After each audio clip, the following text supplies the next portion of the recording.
کیا عورت کا دوسری عورتوں کو نماز تراویح یا تسبیح نماز پڑھانا جائز ہے؟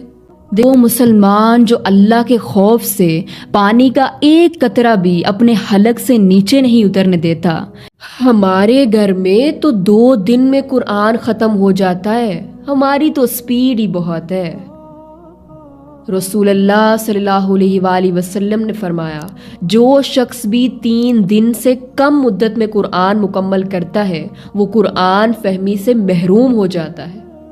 تو جو لوگ بھی قرآن کو سمجھے بغیر، ترجمہ پڑھے بغیر جلدی جلدی بس اسے ختم کرنے کی دوڑ میں لگ جاتے ہیں، نو ڈاؤٹ انہیں قرآن کی تلاوت کرنے کا ثواب تو ملتا ہے، لیکن وہ قرآن کے اصل مقصد ہدایت یعنی گائیڈنس سے محروم رہ جاتے ہیں۔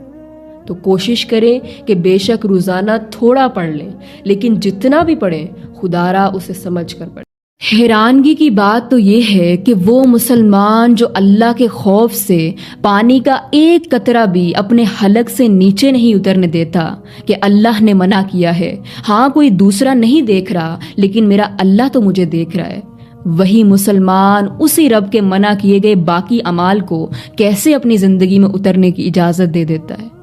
جبکہ جو رب ہمیں رمضان میں دیکھ رہا ہوتا ہے وہی رب ہمیں رمضان کے بعد بھی دیکھ رہا ہوتا ہے۔ فرق صرف اتنا ہے کہ ہم 1 مہینے کے لیے تو صحیح مسلمان بننے کے لیے تیار ہیں، لیکن پورے سال کے لیے نہیں، پوری زندگی کے لیے نہیں۔ تو خدا را سوچیں، کیا عورت کا دوسری عورتوں کو نماز تراویح یا تسبیح نماز پڑھانا جائز ہے؟ دیکھیں، حدیث تو بالکل واضح ہے۔ حضرت ام ورقہ رضی اللہ عنہا سے روایت ہے کہ رسول اللہ صلی اللہ علیہ وآلہ وسلم نے ان کے گھر میں ایک مؤذن مقرر فرمایا اور انہیں یعنی حضرت ام ورقہ رضی اللہ عنہا کو حکم دیا کہ وہ اپنے گھر والوں کی امامت کریں۔